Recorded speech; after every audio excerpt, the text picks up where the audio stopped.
Hey, what's up? This is Semaj from Live Fluently, and what I want to talk to you today about is a concept that I'm learning from a challenge that I'm a part of called the Add One Challenge.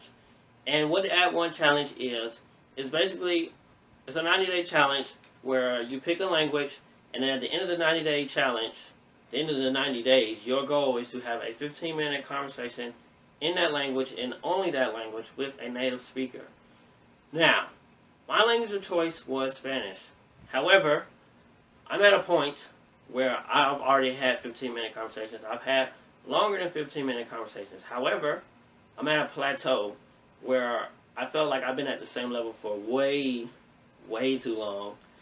And so I'm using this challenge as a way to push myself to be able to have more advanced conversations on topics that I feel extremely uncomfortable talking about. Though I feel very comfortable talking about in English, and I love talking about in English, I can't do that in Spanish, and that is my goal at the end of the 90 days. So, one of the things that we had to do for day 15 of the challenge, today is actually day 16, but for yesterday, for day 15, was to make a comment on what we learned thus far. I've already done that, but I wanted to shoot this video as well because I actually like this question a lot. It really made me think, and it helped me come up with an idea for today's video. And so what I'm going to talk about is essentially traditional education and self-education, because this challenge has really made me think heavily on both of those. Now, I want you to look at this truck here that I drew. And this truck is going to serve as a metaphor for your mind as a language learner and when you're first starting out. And you see the arrows going in this direction. Now, in traditional education, and also to a large extent societal standards, you are being taught what to do. So a person comes in front of you and they says, this is what you are to do, this is what you are to learn, this is how you remember. Essentially, I want you to give me what I want to hear. If you tell me the answer that I want to hear, then you're doing right. It's passive. You just sit there and you just take in information. Right? Now, let's say you're going in this direction and on the you're just starting out like a lot of people, and you have a lot of limiting beliefs. And you have beliefs such as, let's say, you have you don't know what to do. Alright? So, don't know what to do. Right? Let's say you have another one, you say, I have a bad memory. This is another limiting belief that people have. And then let's say that you also think that you are not smart. Because everybody knows. Everybody knows there's been studies done at Harvard, Yale, Princeton, even the guys at NASA. They envy people that speak other languages because they know that if you can speak another language, then you are pretty much the smartest person on earth. There's nobody smarter than you if you can speak another language. Everybody else that can't do it is just dumb. Right? Okay, obviously that's not true. Learning, I'm going to go into that in a minute. I'm going to go into the not smart thing. I'll come back. Alright, now let's say you're going down this road, you're going in this direction, and you want your truck to go in this direction. Well, now you're thinking, okay, I pretty much have, through experimentation, I pretty much figured out, okay, what works for me. You realize that you can't remember a lot of things, especially if you figure out what works for you, and that learning a language is a skill, just like learning how to walk. It's not that you have to be a genius to do it. You keep doing it, you keep practicing it, there's no way you can fail. It's like a baby continuing to walk. The baby can't just be like, oh, well, my legs aren't strong enough, my genes suck.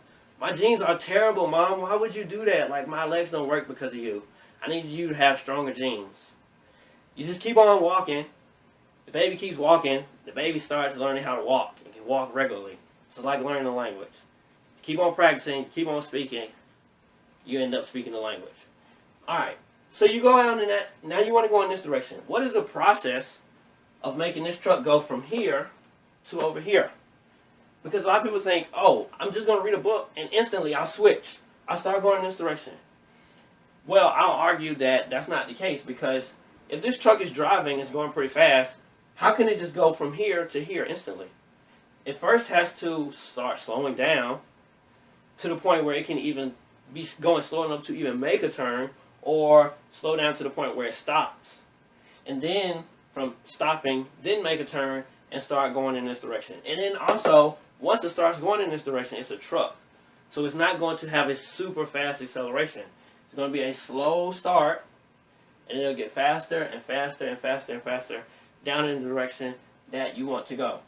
Now, there are a number of reasons why I think people they resist self-education, and I'm gonna talk about 3 of them. There's probably more, but for the sake of video, I don't want to go on forever and ever. So let's talk about 3. The first one being, if you're going to be a self-learner, it is very, very ambiguous. So you don't have a clear-cut path. I'll use an example. Let's say you have a choice between vanilla and chocolate ice cream.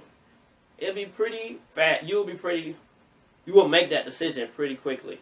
You only have 2 options. Now, let's say you have 16 brand new flavors. You've never heard of them before. These are brand new ice cream flavors. You have 16 of them. It's probably going to take you a lot longer to make the decision on which one you want, because you only can pick one. Now, some people are likely to not even pick anything at all because it's very unfamiliar to them. It's very ambiguous. It's the fear of the unknown. They don't know what will happen if they get it. They might get it. It might be disgusting. Now, let's go into the second one. The second thing is, like I said, it just comes from social conditioning. So you have to sit and you have to basically give the answer that is required. Give the answer that is expected of you. So your ability to think creatively and also to think critically is pretty much pressured out of you by your friends, but sometimes by your family, by school standards. And so you start to think, oh, well, then I just don't know what to do. When essentially you do, you just haven't developed that muscle. You kind of lost that. You went into atrophy. You don't use it, you lose it. You develop that muscle to be able to think creatively and just like, oh, I could try this out, and this might work, and this might work, and this might work. And then the last thing that I would have to say, as far as being more on the self-education side, a reason why people resist it is because you're going to have to, you really, really are going to have to become comfortable with failing. Because it's going to happen a lot, actually, because you're experimenting. Like I said, you're going down a road that not many people are going down, so it's not like somebody can say, oh, here, turn to the right. Or maybe they can say that, but it doesn't specifically work for you. So a lot of people have this thing where, oh, if I mess up, if I fail, then I look dumb in front of other people. I don't want to be stupid. Their whole self-perception is based on the result that they get. And if it's not going in their favor, then they think that everybody's going to judge them negatively. You're going to have to actually let that go. You're going to have to be comfortable with messing up, comfortable with succeeding, because you're going to get a number of both of them. And it's actually pretty exciting. You actually do start to figure out exactly what to do for yourself, because in language learning, things that might work for me may not work for you. Certain things might work. There's universal things. That might be one specific thing that you're like, oh, I actually relate to him. But these things I don't. Let me try something else and see what actually works for me. And that's what I think is so exciting about it. So that's what I wanted to share with you today. And actually, just piggybacking on that, what works for me type of thing, is what I want to do, because I know this is pretty abstract what I'm talking about here. What I want to do is take you guys on like a behind the scenes of what I'm doing, how I'm learning, just like a day in the life, behind the scenes of a language learner, of a Spanish learner. So I'll be showing you tools that I use, taking you out on the streets when I go meet people, taking you out to maybe even the clubs, because I love Latin dancing. So take you out to like the clubs to where I'm going, so you can see the music, the lights, the people, all of the dancing, the fun, me practicing my Spanish, saying crazy stuff. So it should be really interesting. You can watch me and see what works for you, because I'm not going to tell you what to do. basically, what I'm trying to do is steer you more into this side, self-education. I want you to learn for yourself, but it's nice to take examples to see what other people are doing. It's a shortcut. It helps you pretty much figure out, like, okay, these things seem to work for this person. Let me try this out. Instead of just going out just like, okay, I have absolutely nothing. That can be a sign as well. But it does also help if you can have some kind of a baseline. So in my future videos, that's what I'll be doing, a series of that. If you want to see that, you should subscribe to this channel right now. Like right now. Don't even wait 3 seconds or 5 seconds or 7 seconds. Right now. And then, yeah, I'll come out with those. And that's pretty much it for this video. Until next time.